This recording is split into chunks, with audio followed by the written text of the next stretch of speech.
Hey friends, welcome to the broadcast today. You're not going to hear the normal music because our radio station base, the power is out. They were trying to regain power, work with a generator, but we're unable to broadcast on our normal radio stations. However, nothing's stopping us from broadcasting here on YouTube and on Facebook. So welcome to the broadcast. And today, it's our 47th wedding anniversary. Yes, Nancy and I have been married for 47 amazing years now. Thursday, I turned 68, which means, do the math. We got married right before I turned 21. Nancy turned 21 right before me, which she's not let me forget because when we flew out to California, my dad paid for our honeymoon. We flew out to California. And so now this is one day before I turned 21, go to sign for the rental car. I couldn't because I wasn't 21 yet. She had to sign for the rental car.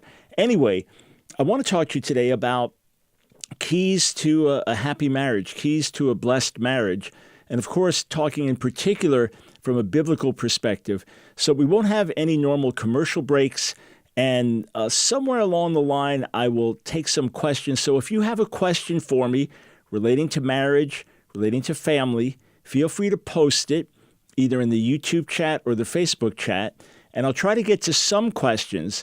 We may not go the full hour today. We'll see. But I may get to some of your questions as well.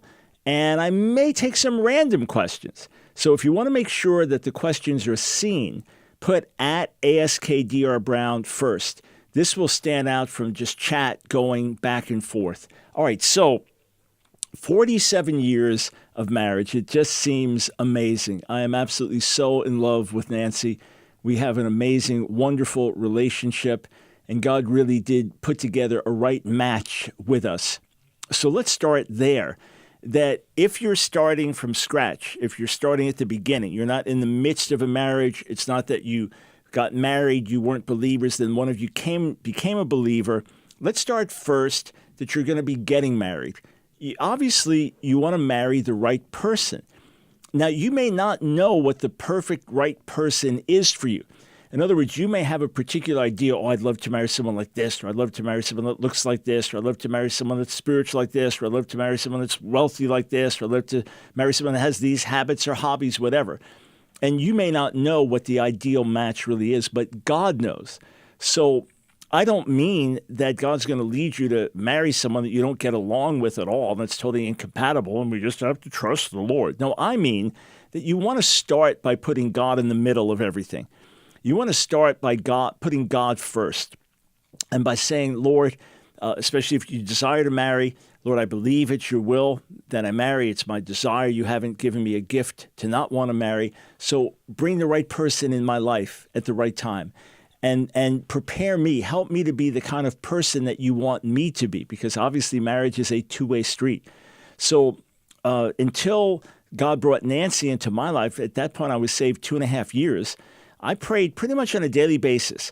I didn't pray like this right at the beginning, but once I started to pray like this, it was one prayer I prayed every day. Lord, give me the one you have for me, when you have her for me, and give me patience until you do.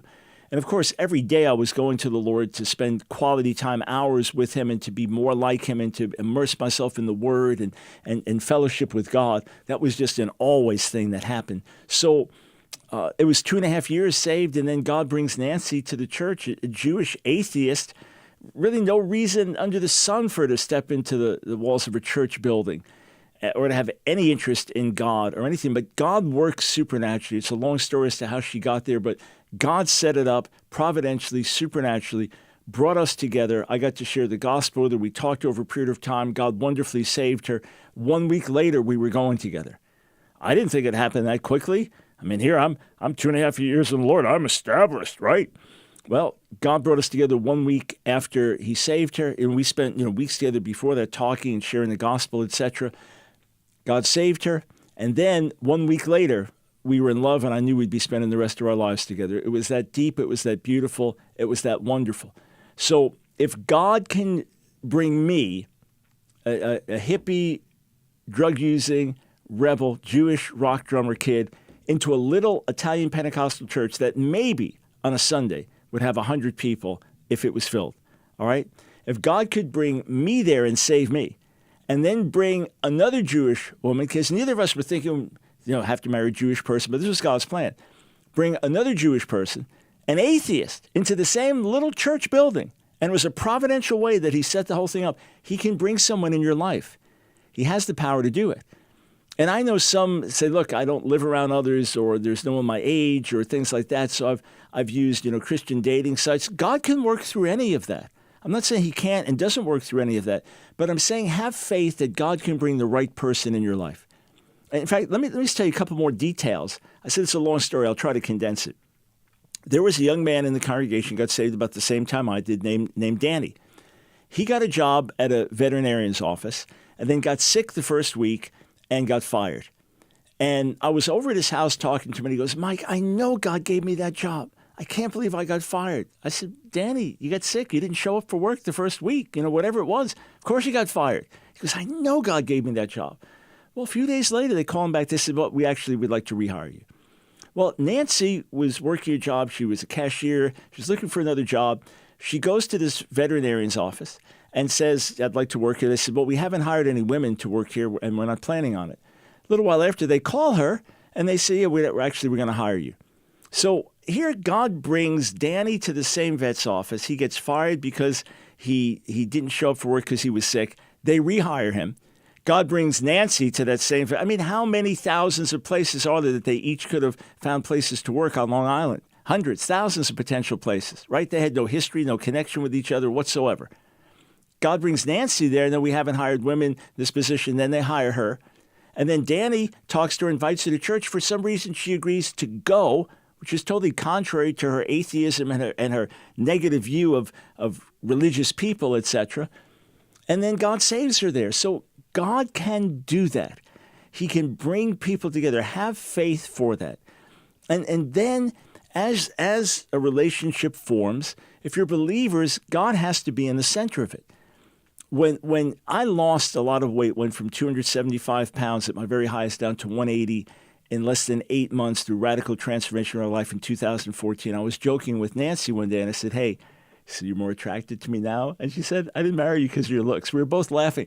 She was not attracted to me physically, like, oh, that's the man of my dreams. And in fact, when she first walked into our church building, and she happened to see me up front, whatever I looked a stereotypical way to her, she said to herself, I would never go out with somebody like that.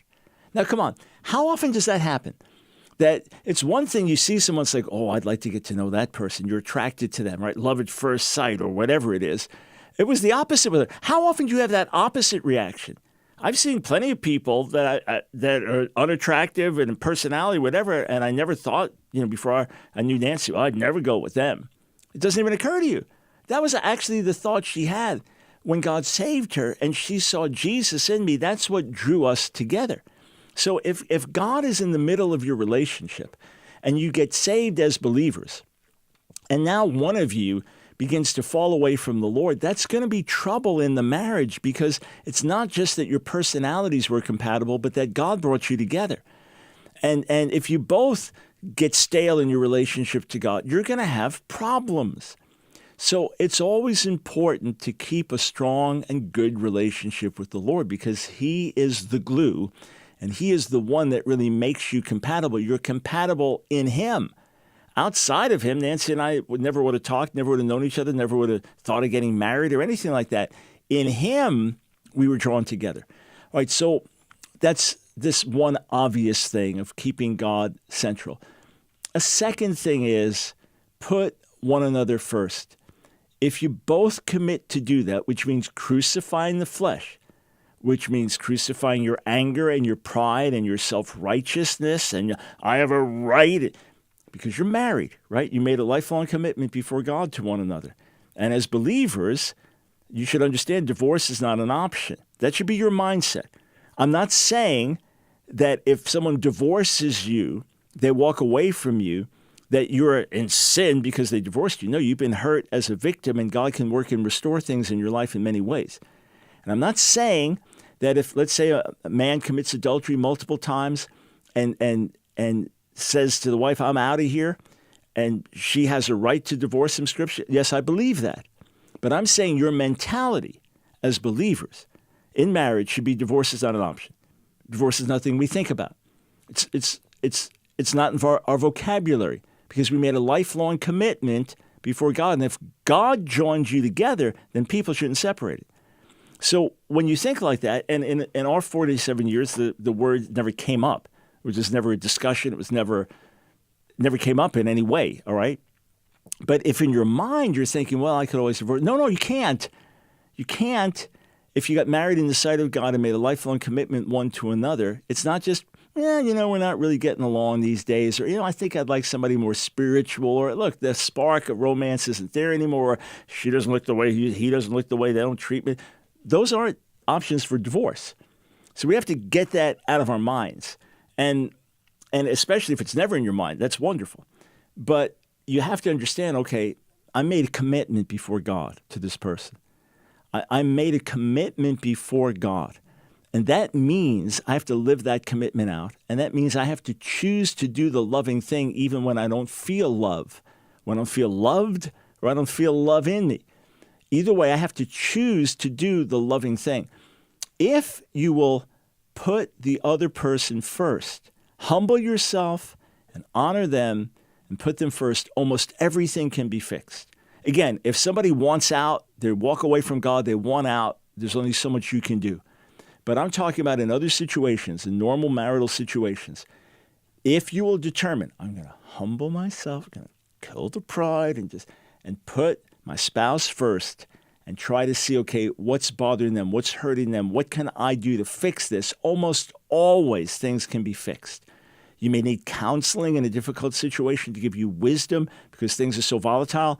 But even without that, if you'll follow this policy of humble yourself, crucify your flesh, put your spouse first, you'll find blessing. The example that comes to mind the most as I think about this is a real small thing.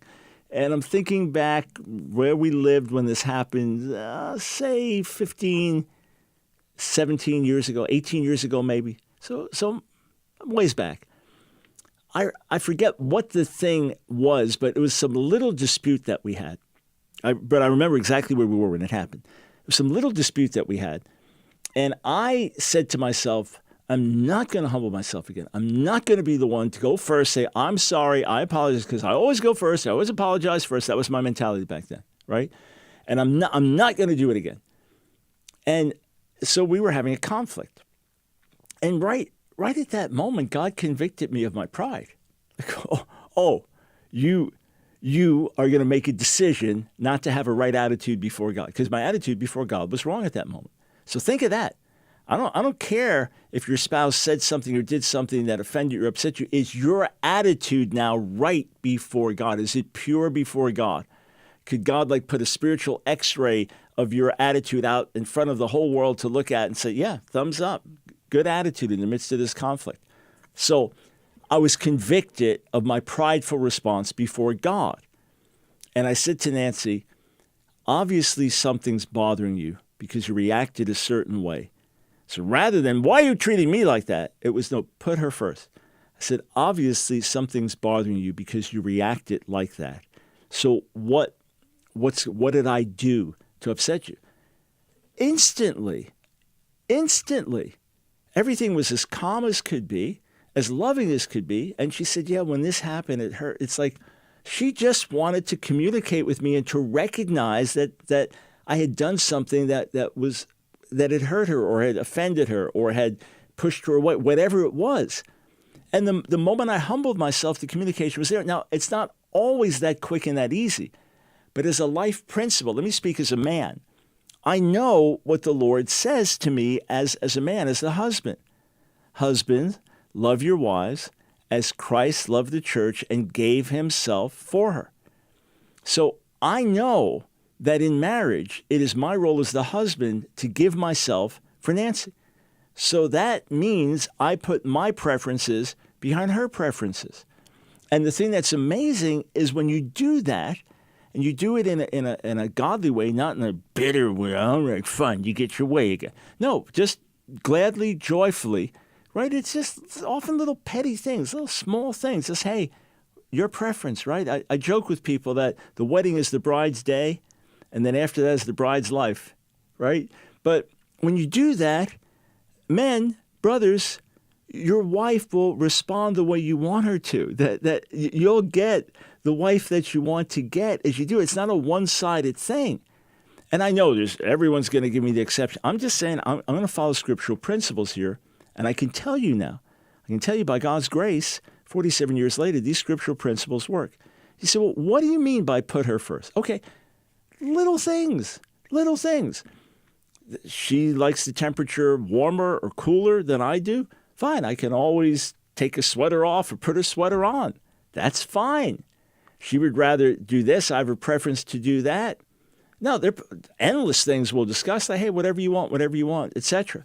But if you can put your spouse first, and then husbands, love your wives as Christ loved the church, you'll get the right response that you desire to get. Over a period of time, it'll cultivate that kind of love. It's like watering a plant in that regard, that it then flourishes and is strengthened. It'll be the same with your marriage. You say, well, you must be like some kind of servile person. Well, first, let's serve one another. We're called to serve one another in the body. We're called to serve one another. Leaders are called to be the chief servants, right? So we all serve one another. That's great. And we all should humble ourselves before God and one another. That's great. That's healthy. That's good. That's fine. Amen. Why not? But see, the fact is, Nancy completely releases me to be me. Nancy completely releases me to run my race. And she does not have a lot of personal needs like needing friends around or people around her all the time. So, I'll say, hey, I've got this invitation, but it's going to be extended. I'm going to be away 2 weeks. No, you need to go do that. You just need to go do that. I can be up writing till 3 a.m. Hey, you need to be doing what God's called you to do. And then above all, if I was just meeting with God in prayer, so you just need to be with God. That's the most important thing you can do. She's the one that urged me to do these monthly prayer retreats. She said, you just got to break through in a deeper level of God if you want to see his plans fulfilled. So she releases me to do everything God's called me to do. And the extent I do that, she respects me for it. So wives, respect, honor, submit to your husband. The flip side, I'm not one that needs a lot of personal building up. I have trials and tests like everybody else, but I walk around in a lot of personal encouragement in the Lord, a lot of positivity, a lot of faith, a lot of holy optimism all the time. I mean, I'm so sure that my best years in the Lord are ahead. I'm so sure that our best years of marriage are ahead. I'm so sure that the best years of the church are ahead as God moves in our midst. I have this overwhelming confidence that I live with. I don't need someone to pat me on the back all the time. And everybody's different. Some men carry certain burdens. They're incredibly hardworking and faithful and devoted husbands and fathers, but they need a lot of encouragement. They need a lot of, hey, hon, you're doing great. We love you. We believe in you. I don't need that. I don't need that. But if, as a wife, you despise your husband, as a wife, if you look down on your husband, as a wife, if you don't esteem your husband, it's very deflating. It's very difficult. Again, I don't need that as much as others. I need other things from Nancy that she brings. One of them, she's just an absolute truth teller. Right? We joke that she's the lead weight that keeps my helium balloon from flying away. But the flip side, in terms of what Paul says and counsels, is wives, respect your husbands, submit to your husbands. So you say, he's not worthy of respect. Well, the husband could say, the wife's not worthy of my love. That's immaterial. No one said that they're worthy of it all the time. This is our responsibility to bring it. Right? My responsibility to lay down my life for my wife. Her responsibility to respect and honor me. So it would be easier if you're more honorable. Oh, okay. And it'd be easier if you're more lovable. This is where we kill our flesh and we do our part. Look, if you sinned against me and in the midst of you sinning against me, I lost my temper with you. You are 90% guilty. I'm 10% guilty in the overall conflict. Well, in the sight of God, though, I'm still 100% responsible for my 10%. I still have to take on that responsibility. And if that means apologizing to you before you're apologizing to me, I got to get things right with God. So part of the putting one another first, part of the honoring one another is you do your part. So to the wives who say, my husband's not really worthy of respect, seek the Lord about it and start seeking to treat your husband with respect, with honor, because of the calling he has as husband and the one that has to carry ultimately the weight of the responsibility of the marriage and family and finances and things like that. Treat him with respect, and you'll see him act more respectably. Husbands, my wife, she's just puts off, she's nasty, she's not as she used to be. Love her. Lay down your life for her.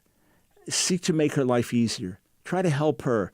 You'd be amazed to see what comes out of that. And obviously, as you're building a relationship leading up to marriage, get to know each other as well as you can. You know, there are arranged marriages in different cultures.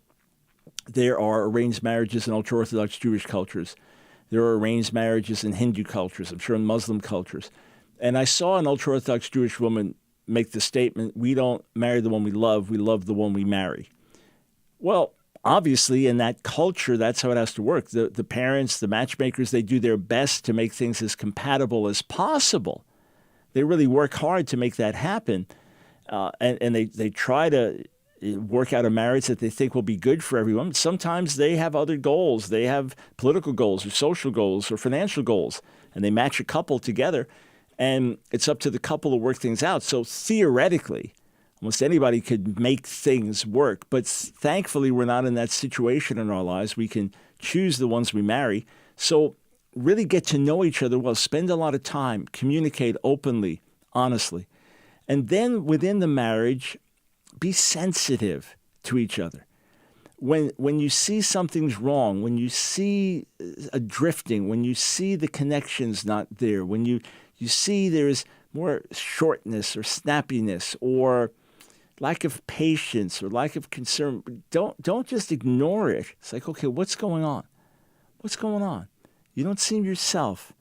And don't put it on them, because you could be the one that's put them away, pushed them away. It could be you used to be so focused on them and really gave attention to them and really interacted and really were excited to know what was happening in their lives. And now you just got so busy with your own life. And for me, it's always a challenge to be focused in the present, right? That your lack of doing that now pushes the other person away. And in the process, you're like, well, what's the matter with you? Okay, it's actually not them, it's you. But either way, you want to be sensitive. Hey, what's going on? And I'll tell this last story, and then I'm just going to look at some questions that have come in. But one quick story, trying to think of where we lived when this happened. Yeah, so this is maybe about 10 years ago, maybe a little less. So I'm walking out the door one day, and I said to Nancy, I was on my way to the office. I said, everything all right? She goes, yeah, everything's fine. I said, oh, okay. A few days later, bedtime, just about to fall asleep. We're chatting, and I'm tired, just about to fall asleep. And I said, honey, you sure everything's okay? She goes, yeah, mm-hmm. Then a few days later, it's the middle of the day, nothing's going on. I don't have anywhere to go. I sit down with her, and I said, so, hon, you don't seem yourself. What's going on? And she just started to unburden herself and just tell me what was going on. And just some pressures she'd come under, different things. And I said, well, I asked you the other day when I was leaving, if everything was okay. And you said, yeah. And then I asked you right before we fell asleep the other night if everything was okay. And you said, yeah. I said, obviously everything wasn't okay. She said, yeah, but you didn't care. She said, you don't ask just as you're walking out the door with 2 seconds or just before you fall asleep when you're about to lose consciousness. If you care, you don't ask then. So in other words, I was not worthy of her sharing what was going on because I didn't really care enough to make time for it. And if I didn't care enough to make time for her to unburden her heart and tell me what was going on, then she couldn't tell me in a couple of seconds, right? And she wouldn't. So it's just a reminder to be sensitive, to be attentive. I don't mean that every day is like the spark of romance and every day you have flowers and special meals for each other and that every night is date night. Although I can tell you after 47 years that I am madly in love with my amazing wife and that our relationship is amazing, and that is such a God-given relationship that he brought us together. And she would say the exact same things. And I thoroughly enjoy her. But at the same time, yeah, I can be unattentive because I'm going in so many directions and here and there. I've had to learn, okay, come back from travel, get home, focus. Now, she may be busy. She may be in the backyard, busy working in the garden. It's like, we'll talk later. I just got back from a long trip. We'll talk later. But otherwise, hey, I got to give my focus because I've been away. My attention's been given elsewhere. Let's make sure that we're in communication, that we're in touch. And then everybody finds their own rhythm. We hardly ever pray together. What? From our earliest days in the Lord. If there was something we were burdened with, I'd go in one room and she'd go in another room, and we'd both seek God. Now, there are times we pray with our family together, with our kids, but it's just never been the way that we really go after him. And if I put pressure on him, you're going to pray prayers in my presence a certain way, that would be uncomfortable for her spiritually, right? Everybody's different. She will spend hours and hours with God. I will spend hours and hours with God, but we rarely do that together in the same room at the same time.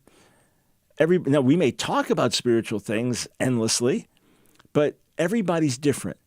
Don't try to put your spouse into a particular mold. You're a public speaker. You want your spouse to be a public speaker. You're a musician. You want your spouse to be a musician. You like quiet solitude. You want your spouse to like quiet solitude. Let everybody be who they are, and then find your places of compatibility. And where you have differences, bring them to the Lord. Lord, how does this work? Because I've got one burden. She's got another burden. I've got one perspective. She's got another perspective. How does this work? And what we had to learn over the years, because she has this red light in her that's been infallible as long as I've known her, where she just knows she knows something is wrong or something's going to go wrong, and it's never been wrong. It may happen once in a few years, but it's never been wrong. But she may have some warnings and concerns, and I may have a big green light. Well, how does that work? Well, we learned, okay, I've got to factor in her warnings and concerns to go along with my green light. And then when that happens, everything works well. And if I don't factor in her warnings and concerns, then we have problems. On the other hand, if I don't go through the green light, then I didn't do what I was supposed to do. So you learn how you communicate, how you have, one has one perspective, one has another, one has one vision, one has another. Don't try to recreate your spouse in the image of your mom or your dad or this pastor's spouse or that pastor's spouse or this person, business person, whoever. Let them be who they are. Encourage their own walk in the Lord, and give them space to be who they are, and you'll see a flourishing relationship. Anyway, I could go on much more and tell you endless stories, but those are a few things that come to mind. And with that, let's just see. David asks, what's the best way to remain free from offense in a marriage? So getting offended, especially since those closest to us often offend us the most, me included. Yeah. Obviously, the people that we love the most and live closest with are the ones that can most easily get on our under our skin or upset us. So this has to be, David, between you and God. In other words, okay, I feel like I have a reason to be offended. I feel like I have justification for being offended. I feel like I have a worthy, proper reason for being offended. However, in the sight of God, I don't. In the sight of God, my attitude is wrong. So what I have to do is crucify that flesh, get with the Lord. And as I get with the Lord, clear my attitude before God, forgive where I need to forgive, put down my self-righteousness where I need to, humble myself. And then in doing that, know that God will pour out grace on me. And even if my spouse doesn't get things right immediately, let's say it's on their end as well, then I can still be under the blessing of God and free. So it's got to be a Godward thing. And then also ask yourself, what will my offense lead to? Isn't it based in pride or stubbornness or personal anger or some sense of rights? So what will my offense lead to? And where will it go in the relationship? Think in those terms as well. Let's see. Kathy, does your ministry travel schedule posed many problems. I don't know how much you travel together for ministry. My ministry travel schedule presents zero problems for our relationship, zero, as long as when I'm home, I'm focused, and when trips are more extensive, that we go over the calendar together. Even when I didn't travel when the kids were real little, but when I did my first trip, let me just see. So 1987, going to England for like a week. So the kids are already at 9, 10 years old at that point, 8, 9 years old, whatever it would have been, time of the year. So that's the first time I went away. And then Nancy and I went to Italy later that same year. There was about a week and friends who stayed with the kids. But as travel started to increase, say by like the early 90s, I might go on a trip that could be 2 weeks or it could be 3 weeks. Everybody was good with it. I've talked to our daughters over the years. Did you ever feel you didn't have a dad? No, not at all. Everything was great. Nancy ran the house. They got on a good schedule, and everybody was fine. The key thing was when I came home that I was focused. So our joke now is I could be leaving the house. Oh, hon, where are you going again? Timbuktu. When will you be back? 8 days. Oh, could you run to the store before you go? So it's 100% fine. Nancy is very happy being alone and actually enjoys being alone. So when I'm home, she's thrilled I'm home, and we live our lives together in a wonderful way.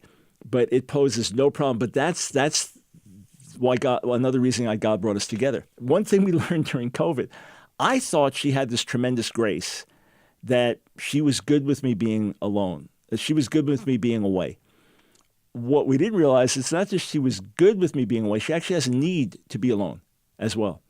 So she started joking with me after I was home for 5 straight months, didn't travel anywhere during COVID. She said, honey, the nations need you. We were laughing. Honey, the nations need you. So as long as we communicate about my schedule, and then when I'm home that I'm focused, she's great with it. She's fine with it. I just got an invitation to go a pretty distant place. I've been there recently, was asked to go back. They said, we know it's really short notice, and it's going to be in the midst for me of a crazy schedule. I said to Nancy, I said, here, take a look at it. She goes, no, you should go. God used you there last time. You should go. I just added in these extra days.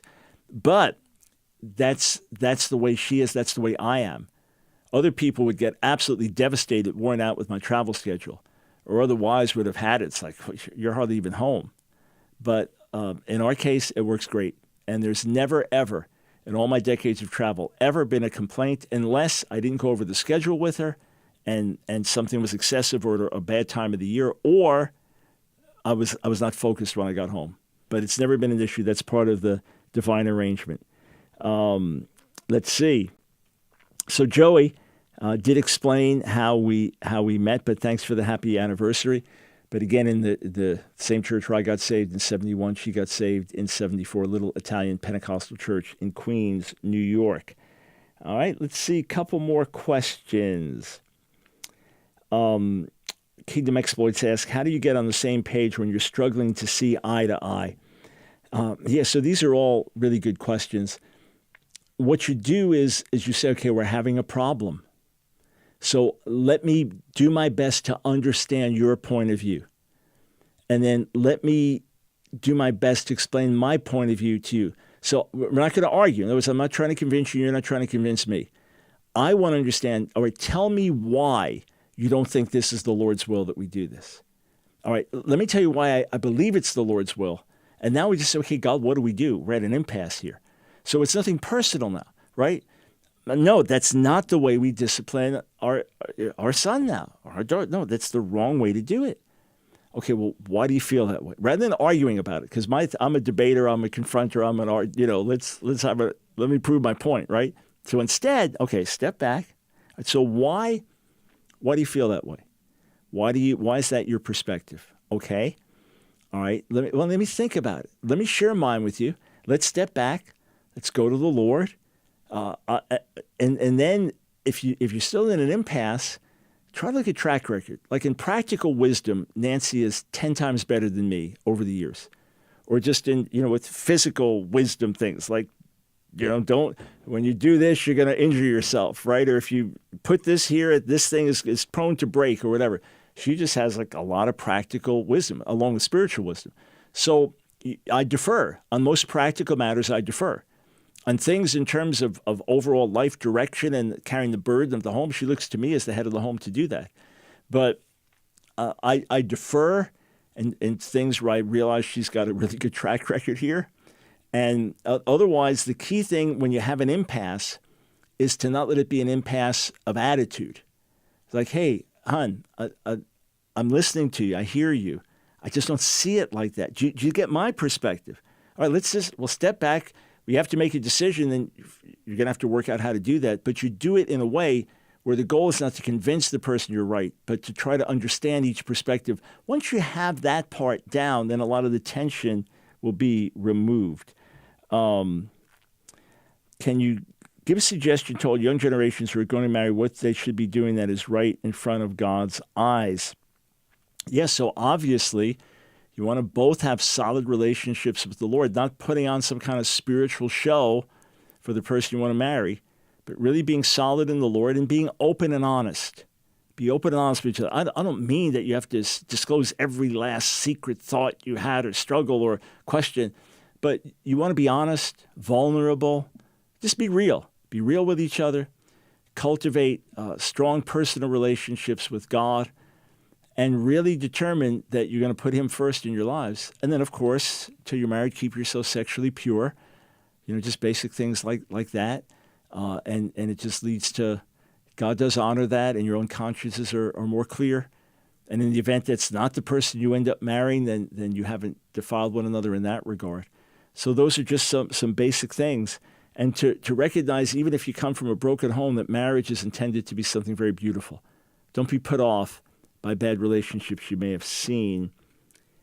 And it's been said your spouse is your best friend, but I don't think there are certain things a spouse should share with the other, not keeping secret, but just better left with the therapist. Okay, I can't speak to that because we've never had to go to a therapist or anything like that. But there's almost nothing that I don't share with Nancy, and almost nothing that she doesn't share with me, except things that are only for the Lord. I would say if something's for the therapist, then it's important that you both know it. But again, I'm not a therapist, and we've never had to go for counseling or anything like that. But yeah, I don't. Again, it doesn't mean every last inner. Here, let's just say, for example, you're a guy, right? And let's just say you're out with your fiance, and some gal comes walking by in a skimpy bikini. You see her, you look away. You don't have to tell your wife, that lady, she's really very attractive. And in my mind, I could think sinful thoughts, but I was really disciplined and I didn't do it. No, just, hey, you didn't look at the girl. You looked away. End of subject, right? Or the wife doesn't need to say, yeah, that guy, I noticed that he's got a nicer build than you. And I really thought, well, I wish you had. You don't need to say every last thought to each other, right? Obviously, okay? But in terms of who you really are, things that are important, unless it's something that only God can understand and relate to, hey, we share lives together. We share lives together. Hey, I appreciate these questions and this interest, and here we did an uninterrupted broadcast here. Listen, let me encourage you to do one other thing. We didn't play our ads because there was no commercial breaks, but here's a great way that you can support the Line of Fire. There was a gentleman that's given money to our ministry in the past. I said, hey, next time you want to give, I don't mean tens of thousands of dollars, but next time you want to give hundreds of dollars, whatever it was, I said, next time you want to give, because we were talking about health and things like that, I said, rather than donate to us this next time, go to Trivita.com, Trivita, go to Trivita.com, our co-sponsor. Go to Trivita.com and order whatever you like. Here are the supplements I use: nitric oxide, and then MyoHealth and Nopalea. These are the ones I use daily and found real great benefits with them: nitric oxide, MyoHealth, Nopalea. And order that. I said, your first order, 100% of it will go to support the Line of Fire broadcast as we're getting on new stations across the country. Use the code BROWN25, you get a 25% discount. So why don't you do that? If you want to make a donation, if you want to stand with us, do something that'll benefit you as well. And 100%, literally 100% of that first order will go to support the Line of Fire. And then if the products are a blessing to you and you think, hey, this is something I'd like to get on a monthly basis, then over a tithe of all future orders will go to support. So it's a great way for you to add to your routine. Obviously, healthy eating comes first and exercise is important. These supplements are really, really excellent in so many ways and will enhance the overall wellness in your life. So take advantage of this. Go to Trivita.com, use the code BROWN25. Also, another way that you can support us is if you're enjoying the supplements or you know other people really into working out, or older folks that are just concerned with maintaining balance and fighting arthritis and inflammation and different things, just share this with them. Hey, go there and use the code BROWN25. They don't even have to know us. And 100% of the first order and then over a tithe of the subsequent order will go to help us. Here's the other thing you could do. Call this number now, 800-771-5584. 800-771-5584. Tell them Dr. Brown sent you. Just ask for a free consultation. You can say, hey, I'm interested in this, or what would you recommend on this? They'll be glad to help you. And the same deal, 100% of your first order will go to support the Line of Fire broadcast. Won't go anywhere else. Won't go into any of our other outreach, just to expand our reach across the nation. And then subsequently over a tithe of your order will be donated. So that's 800-771-5584. Hey, with that, looks like I've answered the questions that came in over on YouTube. It has been a joy to be with you on our 47th anniversary. God bless. Hey, friends, I hope you enjoyed that video. If you did, click on one of the boxes on the screen, check out another one of our videos, and be sure to subscribe and hit that notification bell so that you don't miss a single video. You know, we discovered that about 60% of you that are watching our videos aren't subscribers. So subscribe today. Doesn't cost you a dime. And if you want to support our work, Line of Fire, and all the things that we do, follow one of the links on the screen below.